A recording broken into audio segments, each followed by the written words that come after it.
It's like my mom calling out the game. Here's your Games of War came in from GameFly.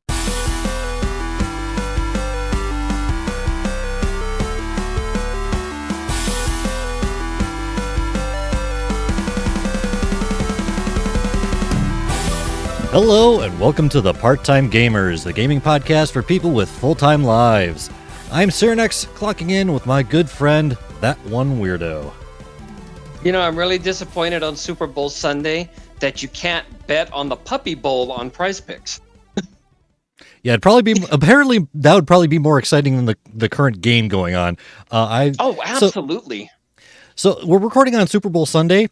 I'm apparently this is Super Bowl Sunday. That shows you how much I actually pay attention to sports.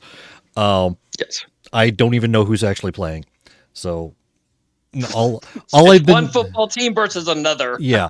All I've been seeing on the social medias is how disappointed people are with this game and how there's some commercials that are okay and most of them are kind of garbage. And that's about it. Absolutely. And the crazy thing, so first of all, so far from what I've seen before clocking in, the game is trash. Like I've got more excitement growing up with the little wind-up football guys, the little like I've gotten more out of that. And I'd probably put more money on that than I would this game. But also, it's really bizarre that we now expect the commercials to be crappy. Like we expect them to be cheesy, we expect them to be silly, we expect them to be kind of fake as far as tugging on our heartstrings. The best thing I've got out of this game so far is watching Taylor Swift chug beer and a trailer for Deadpool 3. Yeah, that's been like the shining example of the commercials this year. So far from what I've heard is the Deadpool 3 trailer. Yes. Deadpool and Wolverine. So I haven't watched it yet. I've seen they have the teaser on Twitter. I'm still calling it Twitter. Deal with it. At some point, I'll stop making that joke or making that comment. To be fair, the guy who owns it doesn't even know the name at this point. So yeah, pretty much. Yeah. But yeah, I'll check out all the stuff. They'll have articles for it tomorrow. I'll check out whatever's worthwhile, which will probably not be much of it. But whatever. Oh, and real quick, one of the best other ads, second place, my future ex-wife Aubrey Plaza's in a Mountain Dew commercial. Okay, good to know. Does she know that? Two things that get my heart racing: Mountain Dew and Aubrey Plaza. Yeah. I've been really trying to not drink any sort of pop or energy drinks or anything like that. So far I've gotten 2 weeks without any sort of energy drinks, and I think I've had one pop since then. Congratulations. Actually, I take that back. I did have some Dr. Pepper with amaretto a couple weeks ago. But yeah, I don't know where I was going with that, but anyway, like caffeine is, I can definitely tell there's a lack of caffeine in my bloodstream now. Anyway. Oh, yeah. Anyway, let's go ahead and get into our icebreaker. Nice of you to drop by. Never heard that one before. This is going to be on the fly because I actually forgot to roll or look for one. So if you could make any kind of mascot for a sports team, what would be your favorite and why?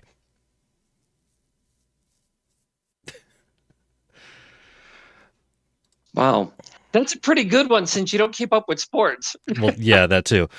But it's I wanted to come up with something sports related-ish, I guess. I do like that though. Yeah. I mean, my answer is pretty easy. It'd be the Dragons. There's just some kind of sports team named the Dragons. If you're watching the stream, I actually have a painted dragon right behind me. That's pretty awesome. And a dragon statue on my desk and other various dragons around. I'm pretty fond of, I guess the best way to, okay, so for me, as someone who follows sports, but I mean, there are some mascots that are just almost universal, or if you live in certain places, like here in Utah, there's the Utah Jazz. Yeah. Now, obviously, for those who know, the Utah Jazz was originally the New Orleans Jazz. The team was moved to Utah. And I get that the name kept, and this is contractual, so the name will probably never be changed. But I got to be honest, I've been in Utah for many years. There isn't a lot of jazz out here. There isn't a lot of things that's stimulating, music being one of them. But having said that, I'm kind of near and dear to, I can't remember what the actual name of the mascot is, but they basically have a giant bear as their mascot. And I actually, this was actually during COVID when they were bringing games back. And I got to meet the bear. But it was kind of one of those things where it's like, with the world going that topsy-turvy, which it still is. But having said that, I actually got like some glee of enjoying my time with this guy in a bear suit who makes $70,000 a year. So, mascots, they're like MIA. I'm in the wrong business. Yes, we need to learn how to do flips and wear nylon and be animals. Yeah, and also if you're get stage fright, you're wearing a mask and usually wearing a mask and suit the whole time. They don't typically know who you are anyway. So I'm in the wrong business. Damn it. Yes, and some the two that really mean something to me is the bear for the Jazz, and then the other one is the Rams, because I'm a big Rams fan. But I gotta say, for some people, and a friend of mine said this once, it was another person who wasn't big into sports, but started watching them here and there while we were deployed. And he said something, and look, this is literally one of those things I cannot make up. And it's funny that you picked this particular subject. So we're watching some sports, and he's getting into it because it's something to pass the time. All the gyms used to play sports the entire time. Literally sitting there, and he's watching all these mascots and stuff and all that. And he looks at me and he goes, "So they got all these people running around in these animal outfits." I said, "Yeah." He goes, "Is this where furries started?" I'm like, "Why would you make that leap?" First of all, and then my second thought was, because you can't 100% say no. That was so yeah. There was a part of me I felt a little nauseous from it, but then I was also like, we're in a war zone, and he made me think. How dare he? There's that part of you where, as ridiculous as a thought or an ideal might be, you have to entertain it because it has traction and credence, where you're kind of like, I'm not going to say no, but I'm not going to say you're wrong either. Yeah. Just look at the TV and the pretty pictures. Yeah. Big ones for me. I mean, I know there's, what is he called? Is it the Philly Fanatic? Because with the Philadelphia Phillies, they've got that goofy looking thing and the green and the trumpet nose, and I don't know. I mean, I remember him as a kid, and I think he's still a thing. But even now, I look at him, I'm like, what is this? Is this my sleep paralysis demon come to life? I don't like it. It can go away. But the two biggest ones for me is the one, I can't remember his name, but the Jazz Bear here. Because and the crazy thing is too is that, so because they do in between ads and halftime and timeouts in the game, they actually do little games like you've got to guess this or you got to putt or whatever. So the mascot has to get from one place to another for where these games are. You know how they get him there? Now, granted, you would think it would be a golf cart. Yeah. They gave him a Segway. The bear, and I don't say this in a Hunter S. Thompson Fear and Loathing in Vegas sort of way. The bear is on a Segway. Yeah. And it's hilarious because not only is he on a Segway, you ready for this? It has top lights and a siren. So everybody can make way and make. Wish I was making this up. Oh, I'm back. I've missed you all. I hope you've missed me. But having said that, yeah, that's why I'm so glad that no ravers, for all intents and purposes, go to games, because they might be all MDMA'd up and see this thing go by and go, oh God, what did I purchase? Yeah. That's the two biggies. I being a Jazz fan, I finally got to go to a game a couple weeks ago. It was the first of the season. Yeah. And it was weird because it was on a Sunday, so they start usually at like 4. They're like, well, I told you about it, the whole thing I got roped into. But it was a good time. Little military shout outs, which was good stuff.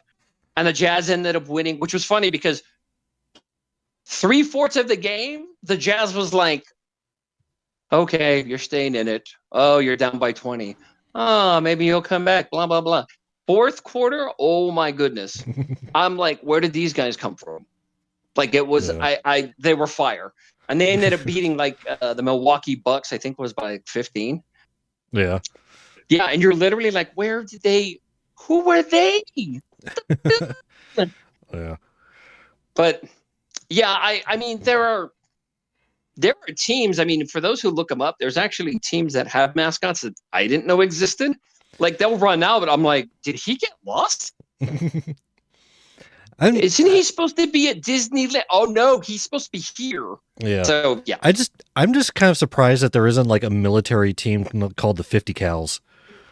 That'd be a pretty interesting mascot right there. I want that. Well, I want that because I'm so glad you thought of it. But I've actually fired a 50 cal. Yeah, those are basically like directed bombs. Yes. Oh my God. Okay. So even my pacifists out there, and I get it. War bad. I agree. Been in war. I know war bad. But I remember the first time, and this was in training. This was in Fort Sill, Oklahoma, and they put me in a turret in a Humvee with this 135-pound contraption of mayhem and destruction, which doesn't have a safety, by the way. 50 cals don't have safeties. I kid you not. Right. Yeah, they don't have. So they're fired in a different fashion than most weapons. There's open bolt, closed bolt. 50 cals, if I remember correctly, is a closed bolt firing mechanism. But having said that, they don't have safeties.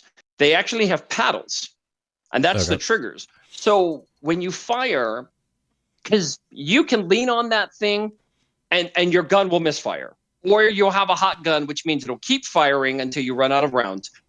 That's bad and scary. Don't do that. Yeah. Or you have to fire in spurts. So you have to either count, or what we used to say to ourselves was peanut butter, jam. Peanut butter, jam. Yeah. Because there's no safety. Yeah. But I remember the first time they put me behind this thing and they said, let her rip. And I'm like, who? Like, is this a good idea? I put about 10 rounds through it the first time around. I needed to go outside and smoke a tree. It is an experience that you just can't bend your head around, because two things will come to mind. One, oh my God, I just did that. And two, you're like, what life choices did I either get right or wrong to get behind this weapon? A little side note too about the 50 cal, the first drawn up plans before actually creating this thing and making it real. They were actually started to draw up. It was supposed to be a sniper weapon. So how pissed do you have to be at somebody? But there is a 50 cal sniper rifle. Oh yeah. The first plans, the first inceptions of it, I guess you could say, were drawn up near the end of the Civil War. Oh wow. Yes. Dang. Yes. Yes. This was something that had been thought about, because it was towards that time the other side was losing, I guess we'll say, however you want to word it. But they were trying to come up with, in most wars, it's about shock and awe, unfortunately. Yeah. So they were trying to come up with something, and somebody was like, hey, I got this ideal for this really like weird looking steampunk sniper weapon. that puts out about 2,000 rounds in a minute. And somebody went, yeah, do that. It didn't get off the ground until well after the Civil War, but the first drawn up schematics, end of the Civil War. Wow, I didn't realize it was that old. Yes, like the there initial designs. are actually a few slightly different iterations, but yeah, that gun hasn't honestly changed very much in the well over 70 plus 80 years it's been in operation. Yeah, it's a beast. Yeah, it's a beast. You'll have to change your pants after you're done. Yeah. So yeah, to get back to the question, mascots, the dragons, and the 50 cals. Those are the two that I would pick. You started it. I know I started it. Okay.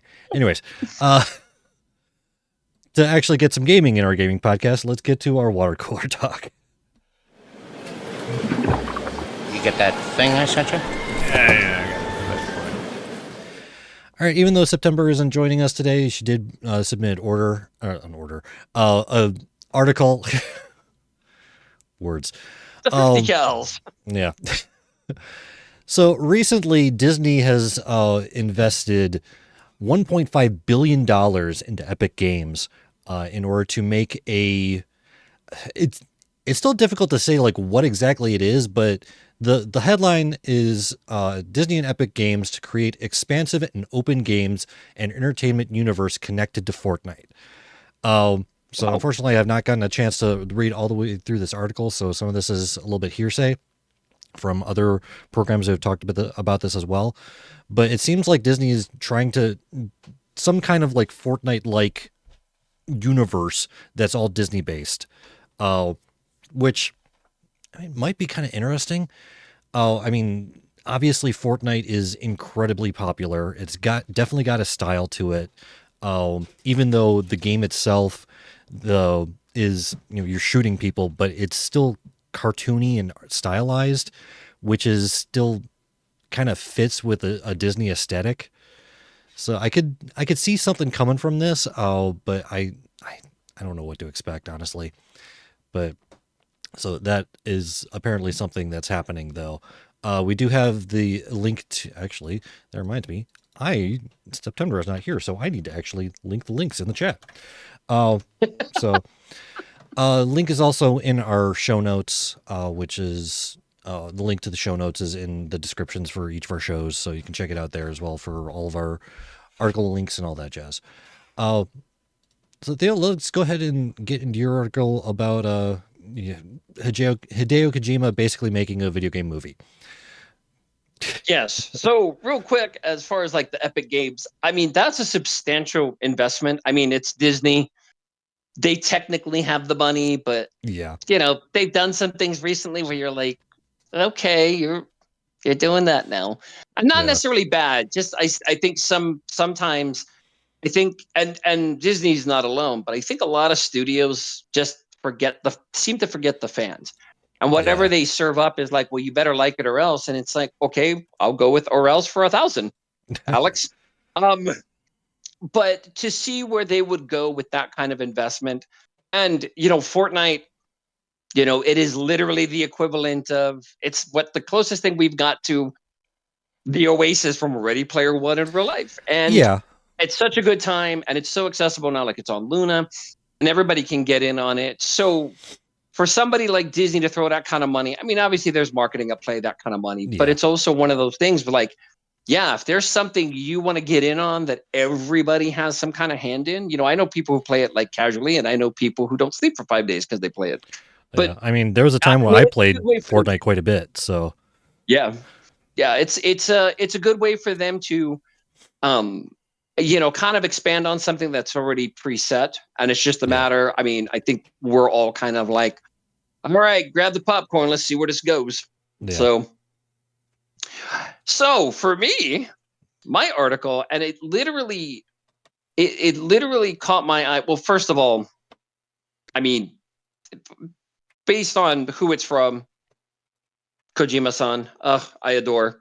Yeah. But the headline reads this: Hideo Kojima says, if your mother walks in on you playing his new action espionage game, she'll think you're watching a movie. Now, This caught my eye for two reasons. One, I mean, I'm not going to go and sit there and say this is any type of lost in translation. The band is very well spoken, extremely intelligent, obviously.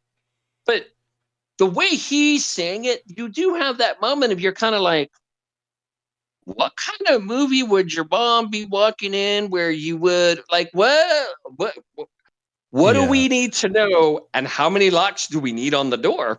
So, well, that and I see that, and I see that headline as like, okay, where's the game?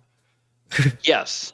I mean, to be fair, and as much as I love the man and many of his works over the years, it's a little narcissistic. It's like, oh, we're going to be watching this, and okay, great. And it is where, so as per usual, the man is very inventive, and everything he creates, I mean, even dating back from way back when, the man shoots to be very cinematic in his presentation, very big, grandiose. I mean, that's part of the enjoyment of many of his games, myself included. So, I mean, this is great. He's kind of patting himself on the back, and as he tells it, it's meant to be, paraphrasing him, it'll be a game and a movie at the same time, and I love that. And he's partnering with Sony, so obviously this is going to go big. But let's be a little clear here. There's a lot of games long before this one, which we don't even have yet, where the cinematic aspect has been in conjunction with the game, and in some cases has even taken over the game. But for him to make a statement like that, yeah, that's great. But it's also like, hey, in unrelated news, water's wet. Like, a lot of games go cinematic now, and they do that because they have the capacity to go at that scale.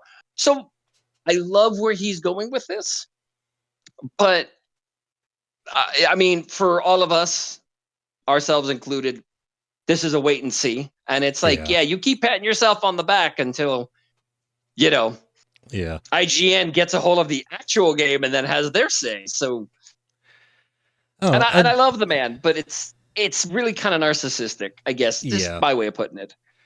I mean, I can understand him being kind of an auteur, game director and stuff like that. I can understand that, but at the same time, it's like, when I sit down to play a game, I want there to actually be a game. I don't want to sit through 3 hours of cinematics for 10 minutes of gameplay.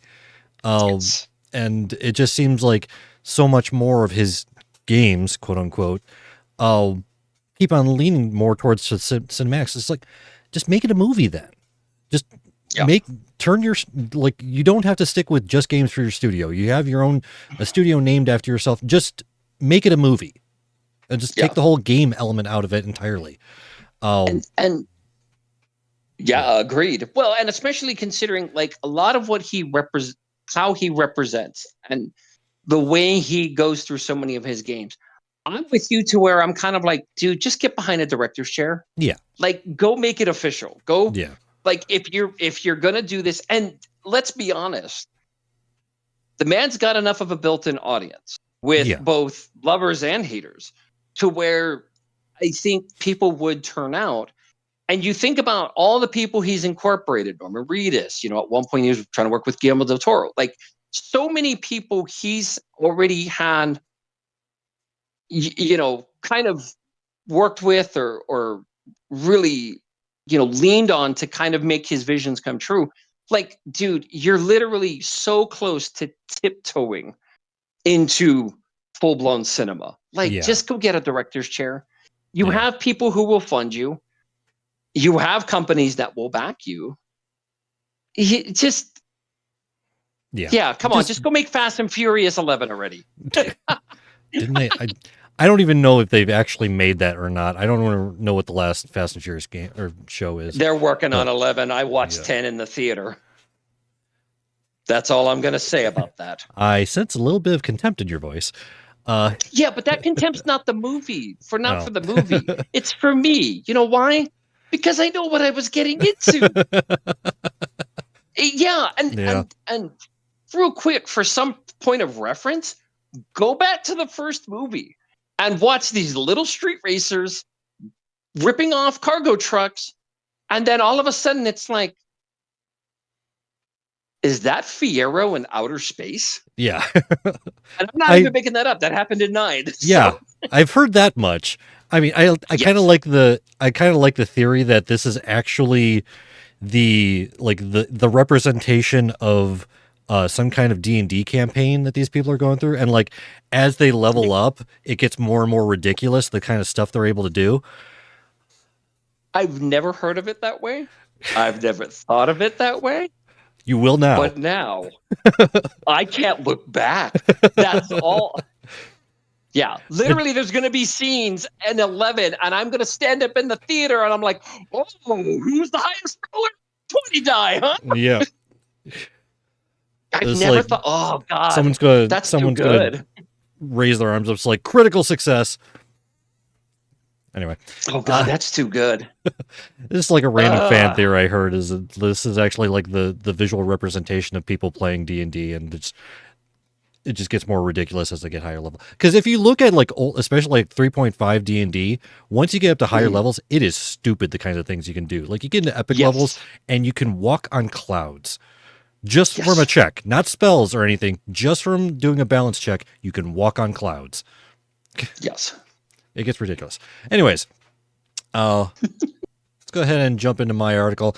There was a couple. So last week we talked about a bunch of the layoffs and stuff like that are going on in Microsoft, and there was someone who came forward and told his whole story of just the horrible mismanagement that was going on at Blizzard before the end of the year. This was like September of last year or so. And it was like, you can check out his whole story. I think his name was Gary Sayers or something like that. But something like that. He was he was a VFX artist for Overwatch too. And he's got this whole thing of just the horrible mismanagement. And there's just a bunch of just layoffs all around the tech industry. But I specifically wanted to talk about this article because it is surprisingly the opposite. So recently, there's been a game going around that has been very popular called Pal World. If you haven't heard of it, you're not a gamer. So there's actually... Sorry.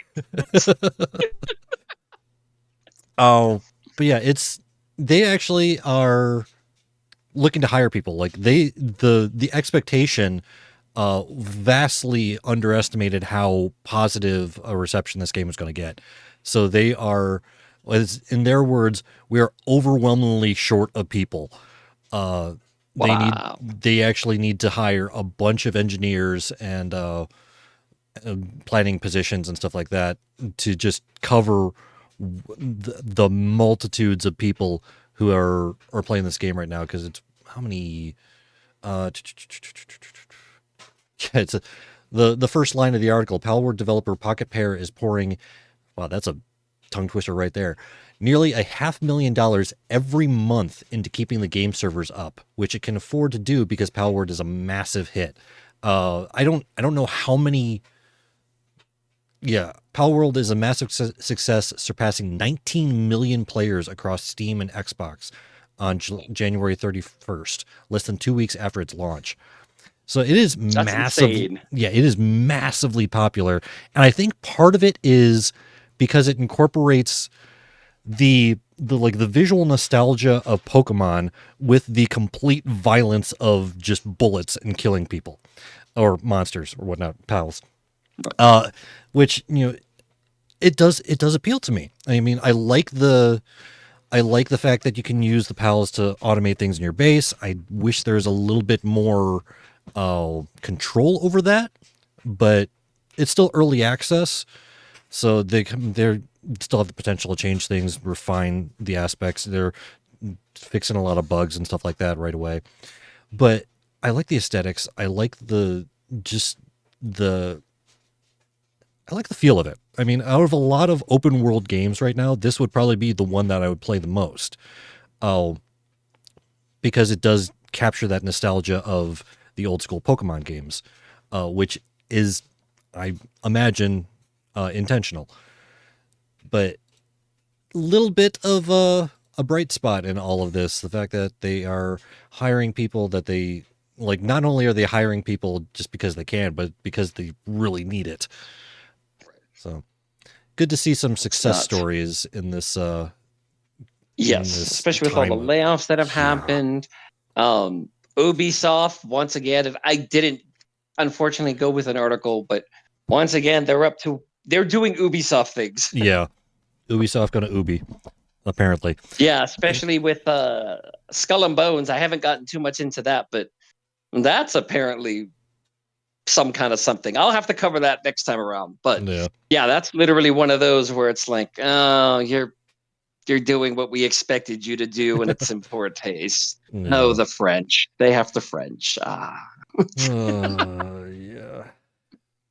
All right. But before we get back to work, I did want to mention our Patreon, patreon.com/PTGcast. If you like what you're hearing, like to help us out with our paychecks each month, you can go there, drop us $1, $5, $10. It all helps. You'll all get benefits from it too. And it helps us out. We really appreciate it.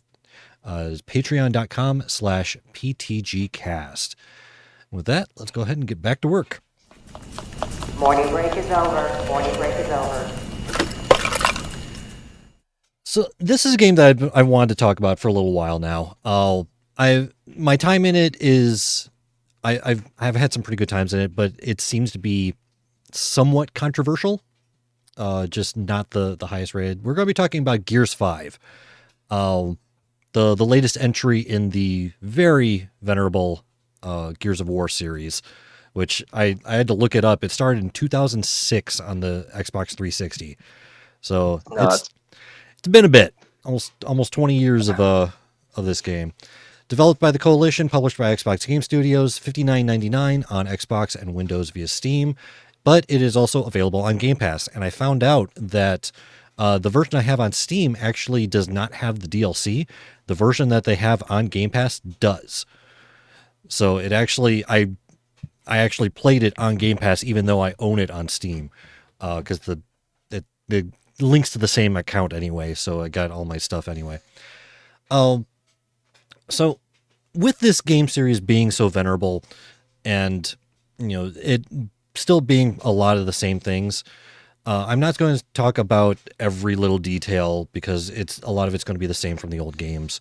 I'm going to talk about primarily the things that are different, because there are things that are different, and I think that's where a lot of people kind of get hung up on the game series, because it kind of reminds me of when we talked about Back 4 Blood a while back, how people keep on comparing Back 4 Blood to Left 4 Dead, and this is still this kind of the same thing with me. I mean, Left 4 Dead was a great game at the time, but going back to it now, I prefer Back 4 Blood over Left 4 Dead because of just my tastes have changed over the last 20 years, and to a certain degree, it applies to this as well. So like one thing that in the original series, your characters didn't have abilities. They just had their guns and their normal stuff. There wasn't really anything special about any individual character that you played. That's one thing that is the biggest difference in Gears 5. I think a little bit in Gears 4 as well, although I did not play that one. So we're going to hit a couple different parts. Start with the campaign mode. You have a robot named Jack that follows you around, and Jack allows you to use, it has passive and activated abilities. So you actually have powers that you can use in the game, which is something they did not have in the old series. And there are things from, like, the most basic one is you can just do a pulse. It's like a sonar pulse or whatever that highlights enemies in the area. Or he gets a flash ability that can knock enemies out of cover, so you can kill them that way. And you can unlock these abilities throughout the game, upgrade them, all that stuff. The game also has a kind of pseudo open world mode to it, the campaign. So it's still pretty linear in that you have to go to from one place to another to get to the next mission, but it's, as far as I remember, you can kind of pick and choose which missions you want to go to. And there are different areas that you can go to that have collectibles, including weapons that have unique properties. They're called relics. And I think they have a relic version of just about every weapon somewhere out in the world, different and the different chapters. But even though I'm usually hesitant about open world mechanics like this one's not bad because it is still fairly limited in where you can go. So yeah, you can explore a little bit off the beaten path, but ultimately you're going to get back to the main mission and keep on going. It's still very much story based that way. That's really the only real big changes that they've made in this over the original trilogy. The original trilogy was very linear, you're just going mission to mission to mission to mission. This one you actually had those kind of interstitial travel segments and stuff and a little bit of exploration. There is a new mode in this game called Escape, which is another PvE mode where you're actually taken into the heart of a swarm hive, and you have to try to fight your way out. And this whole time that you're fighting out, you're trying to outrun what's called a venom bomb, which is this massive expanding gas cloud, basically, that you've detonated before you leave. And you have to try to outrun it to get out of the hive before it kills you as well. So that I've played it a couple times. It's very much a different style of gameplay than usual because it's a lot more run and gun. Because you have to be quick. You got to keep going. You got to keep moving, which is something that is very different from the typical play style of this game. Because this is a cover shooter. Yeah. So a lot of times you're trying to get between cover. You're hunkering down, popping out when you need to. It's very much a stationary. Typically is a much more stationary shooter, but the escape mode forces you to be more run and gun, which is kind of interesting. To me, I think to a lot of people, the heart and soul of the Gears series, though, is Horde mode. That is one of the primary reasons why I've enjoyed this game. To get a little bit of nostalgia, get a little bit nostalgic. Some of my favorite gaming memories, is playing Horde mode. I believe in Gears of War 3 when they did, I think it was Horde mode 2.0 that they did that, where they started doing like boss waves every 10 waves and stuff like that. I still remember my friends and I were playing in a hotel level, and we got pretty hunkered down in the hotel itself. And we get to a boss level or boss wave, and we kill off everyone. It gives you at first it's a bar, but then once you get like less than 5 targets, it shows you an actual number of how many targets are left. We get out to one target, and we're looking around. It's like, where the hell is this last target? And I stick my head out of the hotel, and there's a Brumok just chilling out in the parking lot. And so for those of you who don't know what a Brumok is, imagine a giant T-Rex with arms covered in missile launchers and like arm-mounted Gatling guns. That's basically I had absent in Prague. I've been there. So yeah, that was just chilling outside in the parking lot of this hotel, and it's like I stick my head on it, it's like, oh, it's a Brumok. And my friend's like, wait, he literally did a double take on the microphone. It's like, wait, did you just say that was a Brumok out there? It's like, yep, that's our boss. And it's like we ended up beating it, but oh man, I want to get back into Horde mode because there's so many great memories and just all the different tactics and everything that you got to go through. Just like going from cover to cover, just like, okay, I'm pinned down here. Can you help me out? Getting out of these situations, grenade tagging enemies and jumping away. It's just so fun. And but some of the major changes between the original trilogy and this is, again, that introduction of abilities. Because, again, in the old school Horde mode, you're all just the same, just different skins, basically. In this you actually get abilities. So, first of all, also another thing that's different is you get a fabricator. that you pick up, place. Once you place it and deploy it, it actually starts the match, and you can use the fabricator to convert energy into fortifications and weapons. So you can go back to it. It's like, okay, I want to, razor wire. You can get it from the fabricator if you have enough energy. Place it on the field. That's another thing that's different. Is fortifications can be deployed anywhere on the map. In the old Horde mode, there was only specific locations that you could basically manifest a fortification, and they were predetermined areas. This one you can pick anywhere on the map. So it gives a little bit more strategy element to that. It's like, okay, I want to try to open up this area so create a choke point and all that jazz. And energy is collected from dead enemies and from fortifications called energy taps. They're kind of randomly placed on the map. So those energy taps give you a huge amount of energy if you're able to protect them. That's the thing, is a lot of times they're away from where you place your fabricator. So you have to try to split your forces to protect them, and there's more that show up throughout the map as you keep on going. So it splits your forces to try and maintain protecting all of those energy taps. But yes, they've added classes. So originally when the game was released, the classes and the characters were one and the same. So if you wanted a certain archetype, you had to play a certain class. They have since broken that up now. So characters are just purely aesthetic, purely cosmetic, and then you can choose a class for it. There's probably a couple dozen different classes you can choose from. Wow. Yeah, so and they all have different abilities. Each of the different classes have a different ability. They have a different passive and activate ability, and they have different starting weapons, and they have integrated a skill card system. So you can, as you go through Horde mode, you can accumulate skill cards, and they just augment your abilities in some way. One of the classes, just to give an example, the class I've been playing a lot is called the Anchor. It's one of the tank classes. Okay. And his activated ability is he creates this just a force shield wall in front of him that your allies can shoot through from behind, but it blocks fire from the front.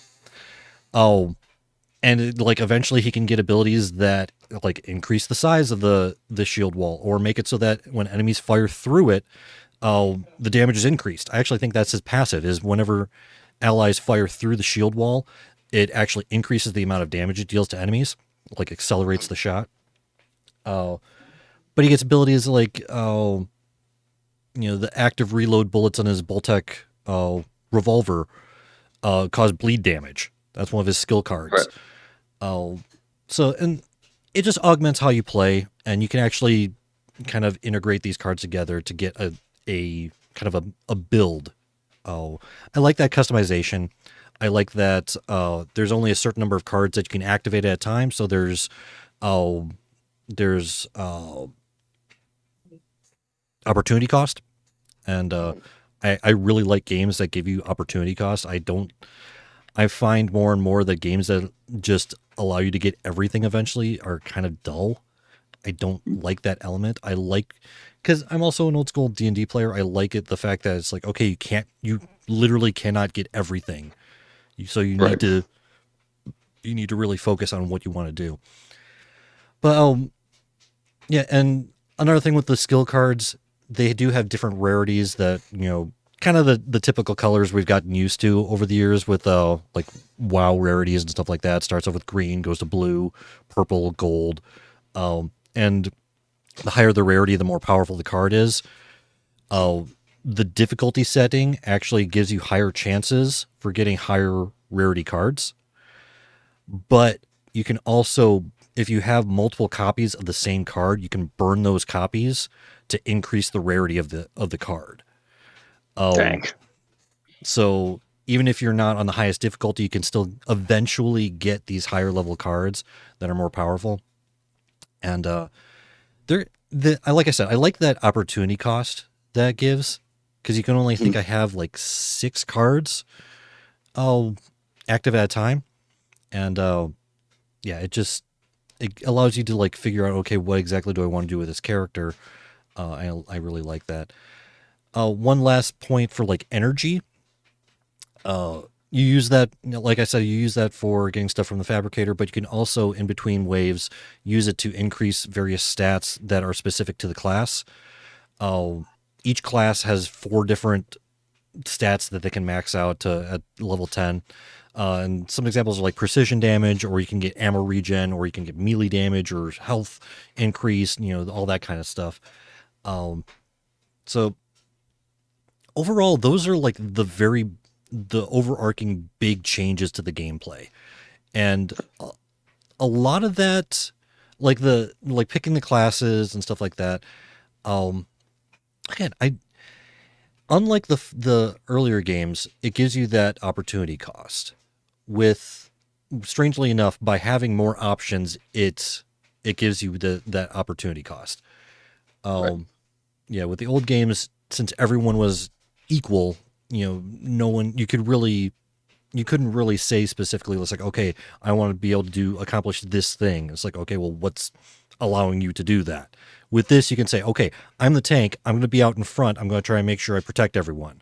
Or I'm the blade master. I'm going to go invisible and backstab everyone as much as I can, and just lay waste that way. And, that's a pretty high skill ceiling with that one.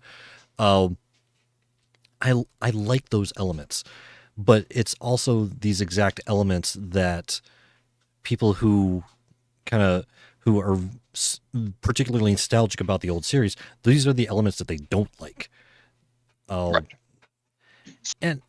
And being a person that has played through the original trilogy, and now is playing this again, it's one of those situations where the original trilogy was a masterpiece at the time, because that's all we had.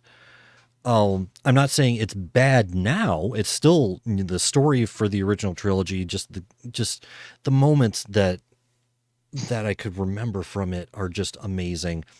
Mm-hmm. But I like the fact that you can now differentiate your gameplay. So I like that element. I like that customization. And maybe that's just me.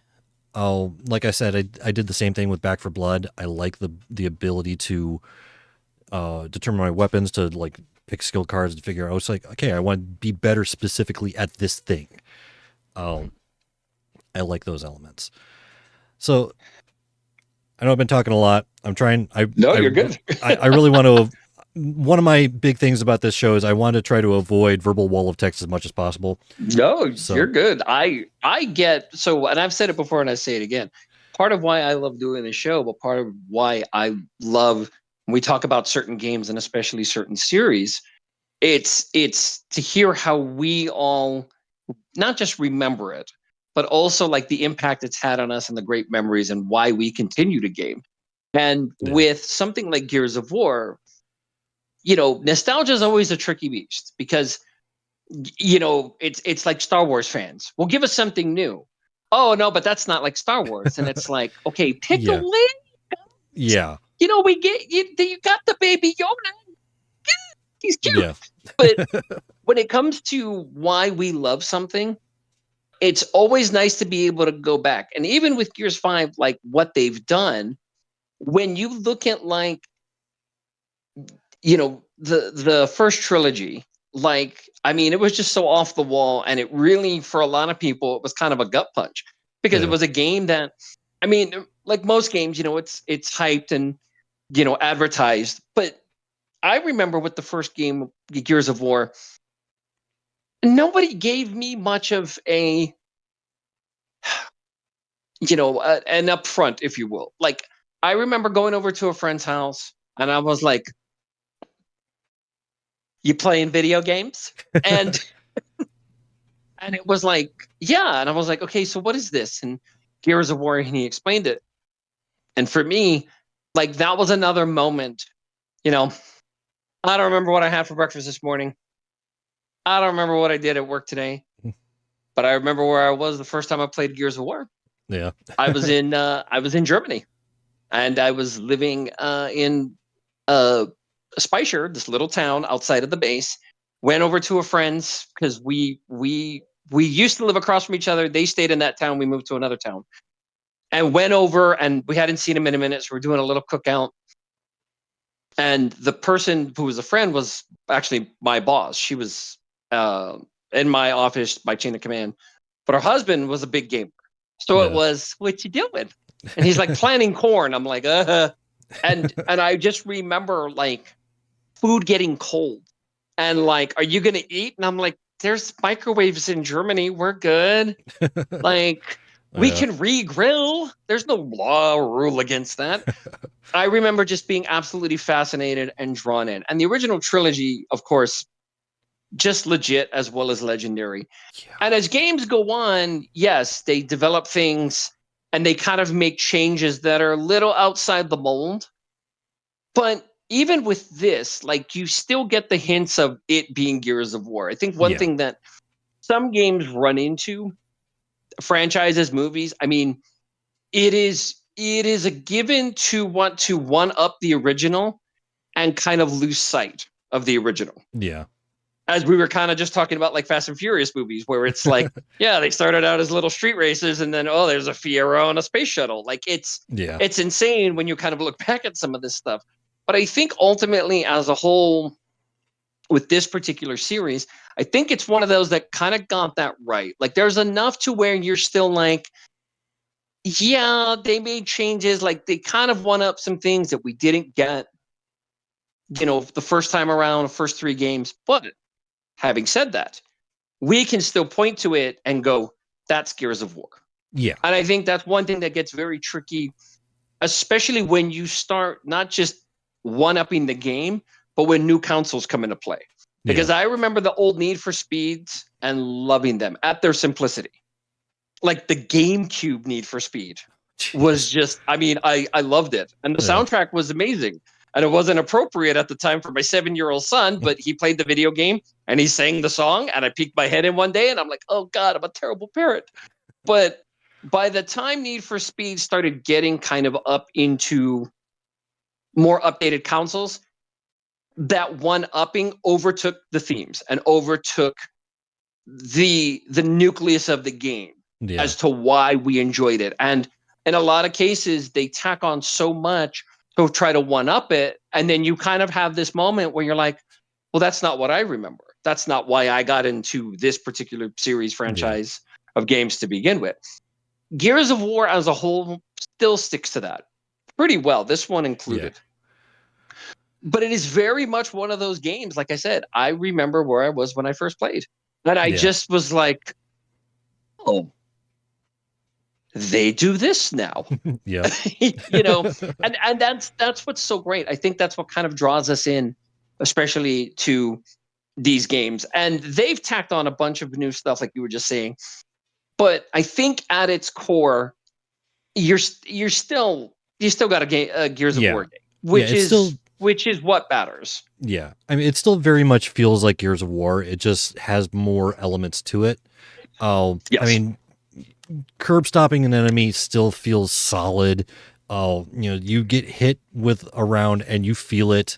It's still got all the mechanics of getting in and out of cover. It still has all of that. It still feels like Gears of War.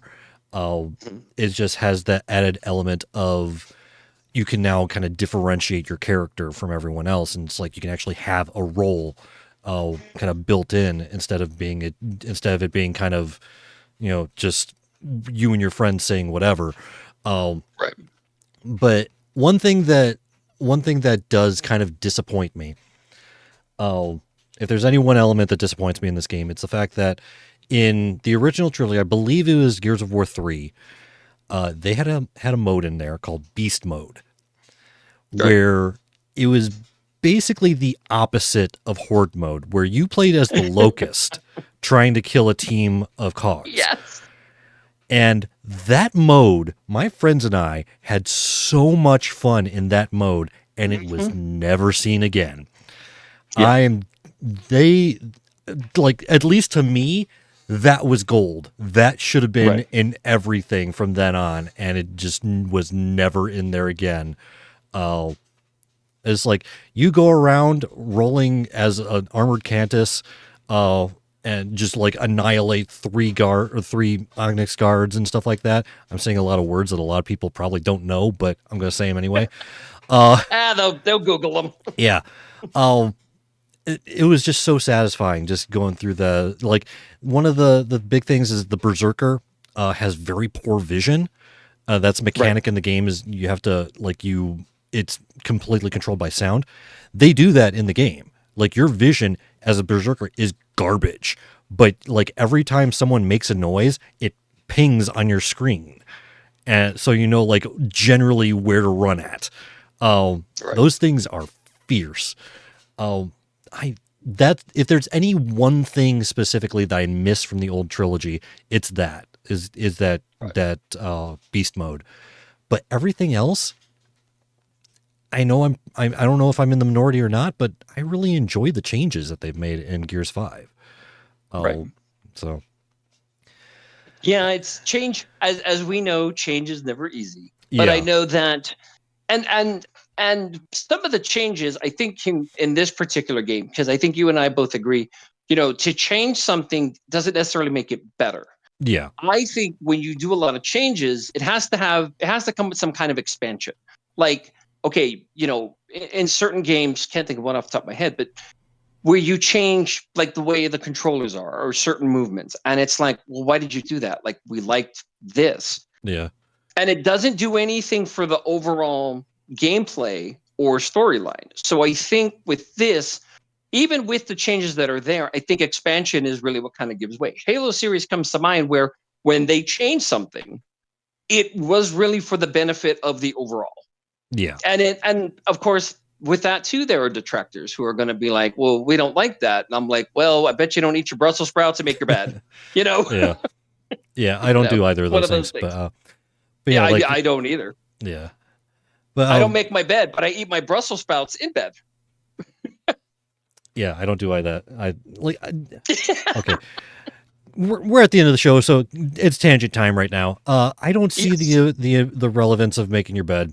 Like my wife makes puts our blanket nice and square and everything, and to me that's just a wasted step because the first thing I'm going to do when I actually want to get into bed is take the blanket off and like completely rearrange it.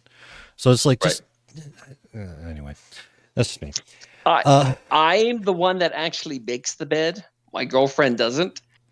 And part of it for me, honestly, it comes back to being in the military. Yeah. It's just something to start the day. Yeah. Is it pretty needless? The fact that it's just me, her, and two cats? Yeah. It's like super useless. Like, yeah, especially like when we don't have company. She looks at me, she's like, who? What? Why? And I'm like, I had 17 seconds to spare. So yeah.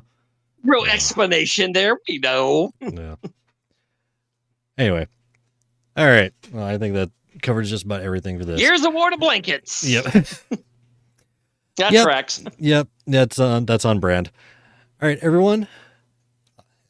If you like what you've heard and you'd like to help us out, a couple ways you can do that is you can go over to Apple Podcast and give us a review. You can follow my Twitch and or my YouTube channel for our live recordings Sunday nights starting at 9:15 Eastern Time.